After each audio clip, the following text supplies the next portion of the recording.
He's improving. So young guy like Crowder obviously hasn't played, and so it's a lot of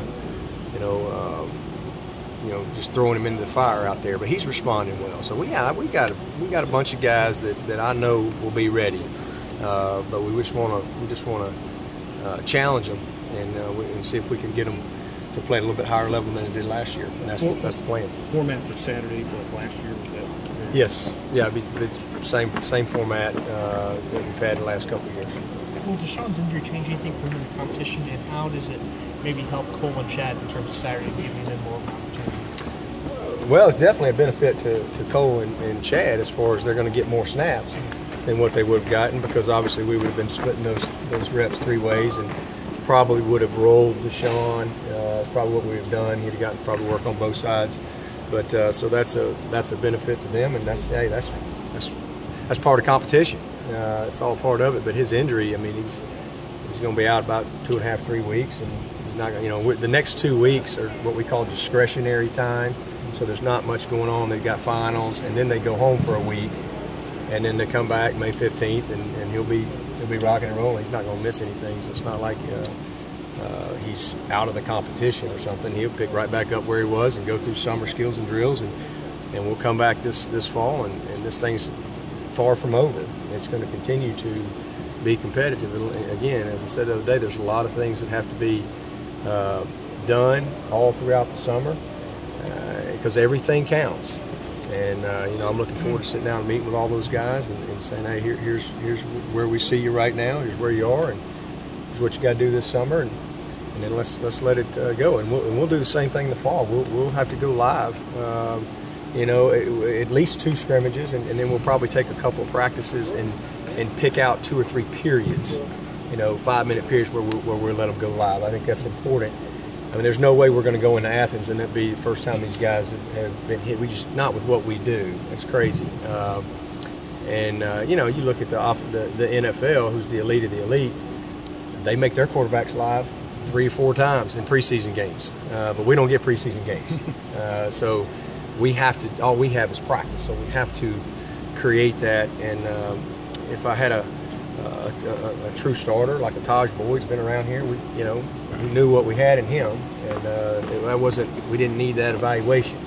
But in the situation we're in right now, it's a critical part of us making the best decision for this team and for our program. As you said, everything is charted and cataloged, but stats aside, I know you're not going to answer the question. Stats aside, which quarterback between the two has made the fewest misreads, mental errors, mistakes? Next question. With the 12 practices are the ones that Deshaun could be part of, at least gotten some clarity, maybe being able to see some things out of each of the 3 guys. Yeah, absolutely. We've gotten great clarity, and part of that great clarity is we got 3 great quarterbacks, really talented guys. I know y'all tired of me beating that drum, but it is what it is. I mean, and it may not settle. It may go into game performance, and if it does, it does. If we end up playing 2 of them, we play them. I don't see us playing 3, but you never know. Injuries happen, a lot of things happen in this game, so you got to be ready. But we could play 2, but hopefully we'll be able to say, hey, this is our guy, and this is what we're going to go with, and then it's just you got to go let it play out. I mean, you have to perform. Taj Boyd was named the starter, but he still had to go perform, and that's not going to be different in this case. Whoever it is, the competition isn't going to end. It's just going to only intensify because everybody loves the backup quarterback, and you always pick the wrong guy. That's just the nature of what we do. But I really love all those guys and how they've competed, but we've gotten great clarity as far as who they are and what they can do, and they can all operate this system very well, and they can all win for us. But obviously, they can't all run out there as the first guy, and we got to. That's our job to make that decision. Are there a couple of things that you'd hoped to accomplish this spring that maybe you hadn't quite gotten there? No, I think we've got a couple of things we got to cover today from a situational standpoint that we try to expose them to in the spring. But no, this has been a good spring as far as things that we need to get done, and we've challenged them physically, and they've responded.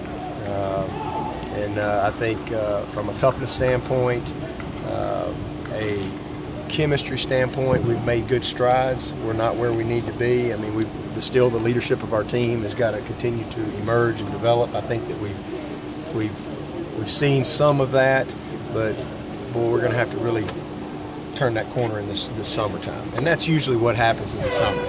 Again, great seasons and championships, they're won when nobody's looking, and so hopefully the leadership on our team will rise up and really carry that torch off in the summer. Doing this with Braille, since we don't see anything, my guess